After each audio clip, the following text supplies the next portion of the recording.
नमस्कार, मैं हूं पवन त्यागी।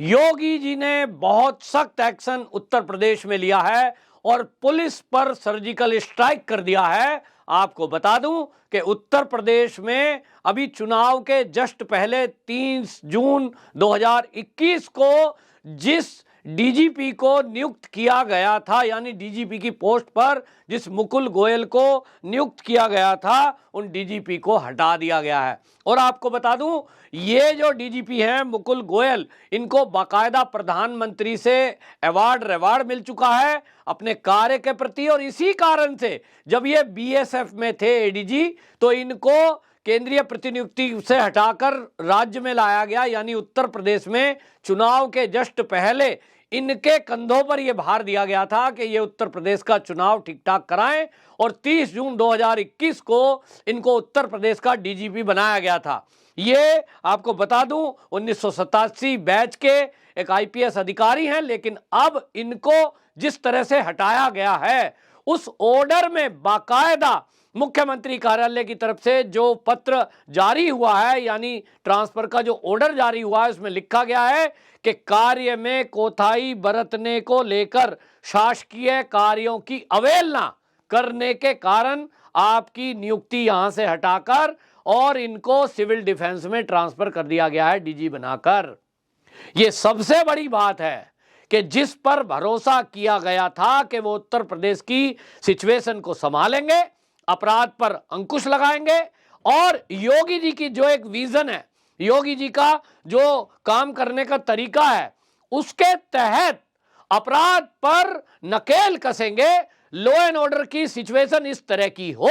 जैसी जनता उत्तर प्रदेश की चाहती है। उत्तर प्रदेश की जनता ने वोट जो किया है, आपको बता दूं कि जितनी महिला वोट बीजेपी को मिली थी, उसमें ज्यादातर का कहना यह था योगी जी के लॉ एंड ऑर्डर के नाम पर हम वोट कर रहे हैं। उत्तर प्रदेश की जनता ने जो दोबारा योगी जी को मौका एक सीएम बनने का दिया, उसके पीछे लॉ एंड ऑर्डर मेन कारण था। लेकिन हमने देखा कि जैसे ही पार्ट 2 योगी जी का कार्यकाल शुरू हुआ, लगातार अपराध में वृद्धि होती गई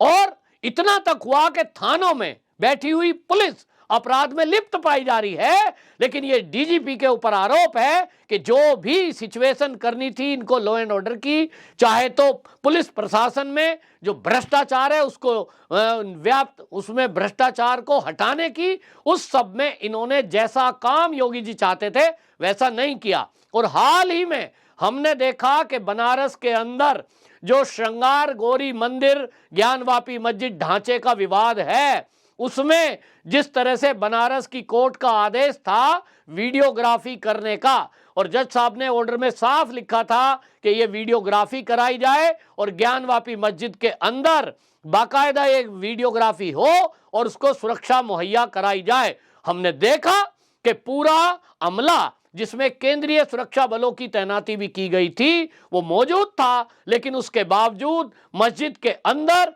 भारी संख्या में उपद्रवी घुस गए और उन लोगों ने वीडियोग्राफी नहीं होने दी। इस मामले को लेकर जहां एक तरफ उत्तर प्रदेश पुलिस की जो छवि बनी थी, अपराधियों में जो खौफ पैदा हुआ था, जो ये कट्टरपंथी सोच के लोग हैं, इनके अंदर जो दहशत व्याप्त हुई थी, इस केस के बाद उस छवि में गिरावट आई, एक झटका लगा, लोगों ने सवाल उठाया। और वो सवाल यूपी में नहीं, पूरे देश में चर्चा थी कि योगी पुलिस ऐसी कमजोर कैसे हो गई कि मुट्ठी भर लोग अगर कोर्ट का आदेश है उसका पालन नहीं करा पा रहे हैं। पूरी फोर्स खड़ी है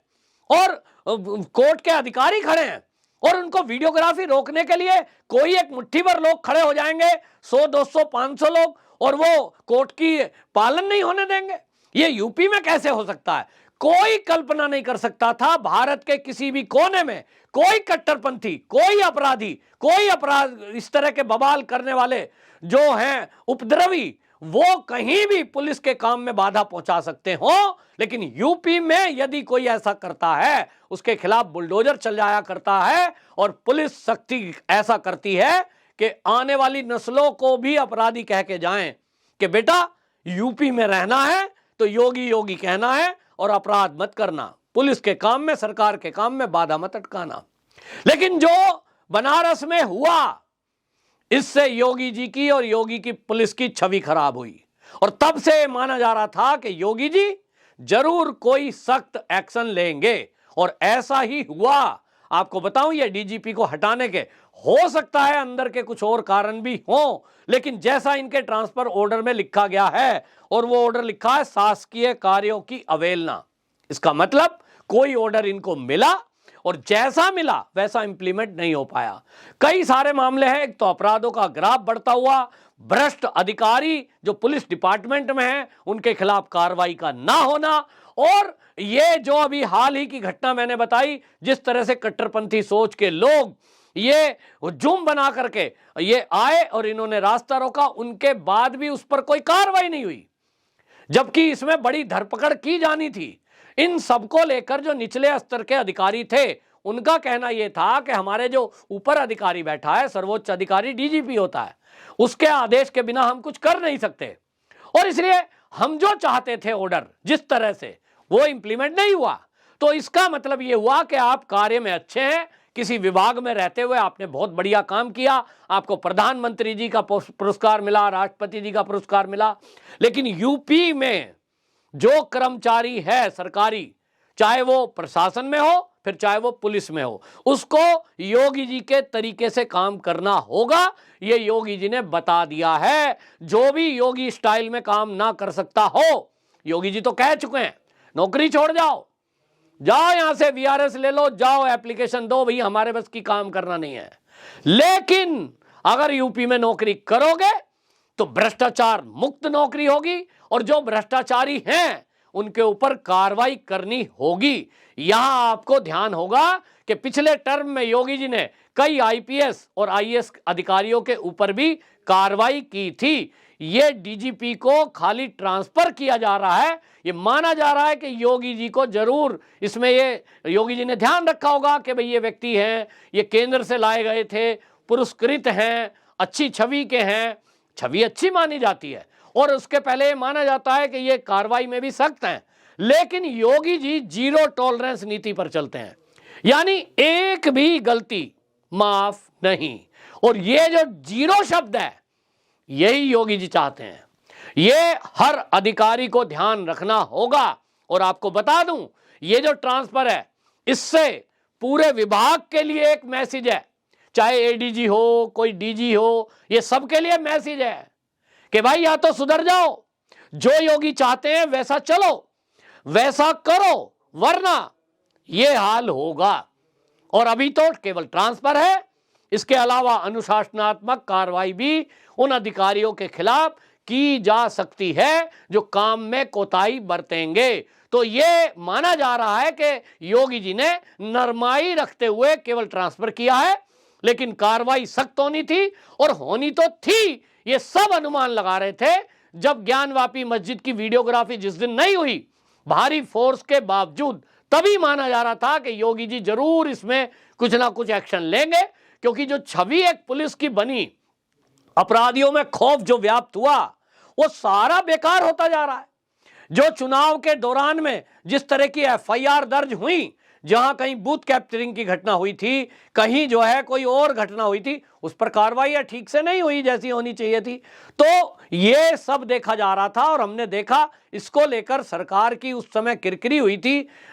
उसमें ढीला ढवाली जो हुई उसको लेकर के ये एक्शन हुआ है। और अब जो सूत्र हैं उनका कहना यह है कि कई वरिष्ठ अधिकारी ऐसे हैं जिनको योगी जी डीजीपी की कमान संभाल सकते हैं। अभी फिलहाल में टेम्परेरी तौर पर यह चार्ज दे दिया गया है, एडीजी जो लॉ एंड ऑर्डर है प्रशांत, उनको दिया गया है। लेकिन अभी आगे ऐसा माना जा रहा है कि जो डीजी इंटेलिजेंस हैं यूपी पुलिस के, डीएस चौहान, उनको डीजीपी बनाया जा सकता है, क्योंकि उनके बारे में यह माना जाता है कि डीजी इंटेलिजेंस का जो काम है, हमने देखा है उत्तर प्रदेश में जिस तरह से अपराधियों की धरपकड़ होती है, सोशल मीडिया हो चाहे किसी प्लेटफॉर्म पे, यदि कोई इधर उधर कोई खबर करता है, कहीं कोई अपराधी एक्टिव है, उसको धरपकड़ करने के लिए जो उत्तर प्रदेश की पुलिस है हाईटेक टेक्नोलॉजी का इस्तेमाल करती है, और सर्विलांस के जरिए बड़े बड़े खूंखार अपराधियों को पकड़ने में कामयाब हुई है, उनका एनकाउंटर करने में कामयाब हुई है। इंटेलिजेंस के कारण आतंकवादी गतिविधियों पर भी लगाम लगाई जा चुकी है। इसका श्रेय जो है वो दिया जा रहा है जो डीजीपी इंटेलिजेंस हैं डीएस चौहान, और इसलिए जो मेरे सूत्र है वो ये बताते हैं कि डीएस चौहान को डीजीपी की कमान दी जा सकती है। फिलहाल ये बहुत बड़ा सर्जिकल स्ट्राइक उत्तर प्रदेश की पुलिस पर योगी जी ने किया है, और आने वाले दिनों में आप देखेंगे कि योगी जी के पास इस तरह की सूची तैयार हो रही है कि जो भी भ्रष्ट अधिकारी हैं, और भ्रष्ट ना हो लेकिन अपने काम में अगर कोताही बरतेंगे, ढिलाई करेंगे, योगी जी की इच्छा जैसी है कि जीरो टॉलरेंस नीति, तो इसमें शून्य चाहिए, एक भी गलती ना हो, एक भी ढिलाई ना हो, ऑर्डर का सख्ती से पालन हो, तत्काल कार्रवाई हो। इन सब में अगर व्यवस्था को कोई नहीं सुधार सकता तो वो यूपी में योगी जी के साथ वो नहीं चल सकता। ये बिल्कुल साफ मैसेज है, और इस मैसेज के साथ उत्तर प्रदेश की पुलिस में वैसे हड़कंप मचा है कि इतने बड़े स्तर पर कार्रवाई किसी ने नहीं सोची थी, लेकिन ये जो मामला है इतना गंभीर था, इसमें लेकर सब लोग सवाल उठा रहे थे कि कोर्ट के ऑर्डर के बावजूद, खुली छूट थी, उसके बावजूद भी इतनी भीड़ क्यों इकट्ठी होने दी गई, मस्जिद परिसर में कुछ लोगों को इकट्ठा होने की परमिशन क्यों दे दी गई, नारेबाजी लोग कर रहे थे, कैसे वहां इतनी भीड़ पहुंच गई, इस सब को लेकर के सवाल उठ रहे थे। निचले स्तर के अधिकारी हमेशा टारगेट किए जाते हैं। थाने का एसएचओ हो उसको सस्पेंड कर दो, डीसीपी हो उसको सस्पेंड कर दो, डीआईजी आईजी हो उनके ऊपर कार्रवाई कर दो, लेकिन हमेशा ये होता है कि जो सर्वोच्च अधिकारी हैं, बड़े अधिकारी हैं, उन तक वो कार्रवाई नहीं होती है, क्योंकि अफसरों की आदत है कि वो अपनी जो गाज है, अपनी जो कमी है, निचले स्तर के कर्मचारियों पर डालते हैं, अपने मातहत काम करने वालों पर डालते हैं। लेकिन ये योगी जी हैं जो एक संत भी हैं, ये समझना चाहिए, और वो बहुत बेहतरीन प्रशासक हैं, और इसलिए उनकी नजर में सब व्यक्ति रहते हैं। और इस बार पार्ट 2 में जिस तरह से योगी जी एक्शन मोड में हैं, ये पक्का है कि वो उनकी अब नजर है किस स्तर पर क्या गड़बड़ी कौन कर रहा है, इसकी सजा उसी को मिलेगी, ना कि निचले स्तर पर कोई बहाने बनाकर ठीकरा फोड़े और वो बच जाए। अब ये ऐसा नहीं होगा। इस ट्रांसफर से ये भी योगी जी ने एक मैसेज दिया है जो पूरे उत्तर प्रदेश के प्रशासन और पुलिस के अधिकारियों के लिए एक उदाहरण है कि या तो सुधर जाओ, नहीं तो आपका हश्र क्या होगा। ये केवल ट्रांसफर नहीं, आगे अनुशासनात्मक कार्रवाई से नौकरी में बाहर भी किए जाओगे।